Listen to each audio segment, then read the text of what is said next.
पांढरी माशी ह्याचा प्रादुर्भाव या जातीवर खूप कमी प्रमाणामध्ये पडतो आणि ह्याचं रूपांतर नंतर येलो मोजॅकमध्ये होते म्हणजे हैरा रोगावर.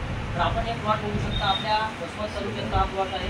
कुठल्याच प्रकारचा या व्हरायटीवर येलो मोजॅकचा प्रादुर्भाव होतो. दुसरी महत्त्वाची गोष्ट म्हणजे सुपरस्टार 111 ह्या व्हरायटीला जर बघितलं आपण तर काय एक समान दाणे आणि मोठे मोठे टपोरे दाणे भरलेले.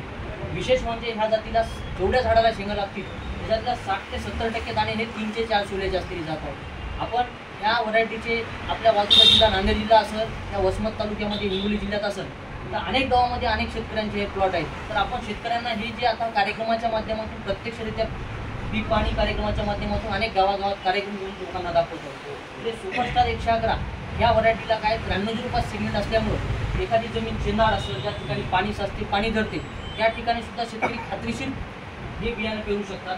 जसं की तुम्ही बघितलं का यावर्षी जून महिना पूर्ण पाणी नव्हता, कोरडं होतं. तर त्या ठिकाणी ही व्हरायटी चांगल्या प्रकारे पाऊस कमी जरी झाला तरी ही जात सहन होणारी आहे. आणि अति पाऊस जसं की आता मागच्या 1 महिन्यापासून सतत पाऊस आहे तर त्या पावसामुळे जास्त पावसामुळं कुठल्याच प्रकारचं नुकसान न होणार जातं हे आपण प्रत्यक्षरित्या दाखवतात. आपण साधारणतः एक प्लॅन्ट आहे 250+ या झाडाला शेंग असेल.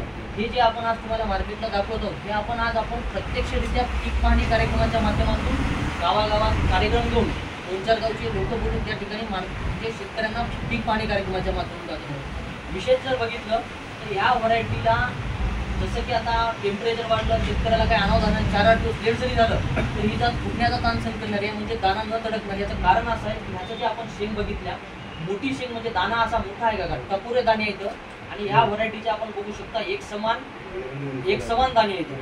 तर एक समान दाणे असल्यामुळे ह्याचं वरचं जे कवच राहील ते कवच सोयाबीनचं जाड असल्यामुळे ही जात 4-8 दिवस कापायला जरी लेट झालं तर ही जात नक्की फुटण्याचा ताण सहन करणार आहे. असं या व्हरायटीचं वैशिष्ट्य आहे. एक सांगायचं म्हणजे एवढं विश्वासानं सांगू शकता की अनुभवासाठी तुम्ही नक्की 2-2 बॅगा घेऊन करू शकता आणि लवकर येणारी असल्यामुळे ज्या शेतकऱ्यांना दुबार पीक घ्यायचा आहे त्याचाही फायदा होईल आणि कमी खर्चामध्ये शेतकऱ्यांना जास्त उत्पन्न होईल. साधारणतः 2 फवारणीमध्ये हा शेतकरी घरी समाधानकारक पीक घेऊ शकतो. कुठल्याच प्रकारचा शेंगाला डॅमेज नाही, कुठली आळी करणे असं हिचं वैशिष्ट्य आहे. नक्की करा असे आपण मार्केट सांगतो.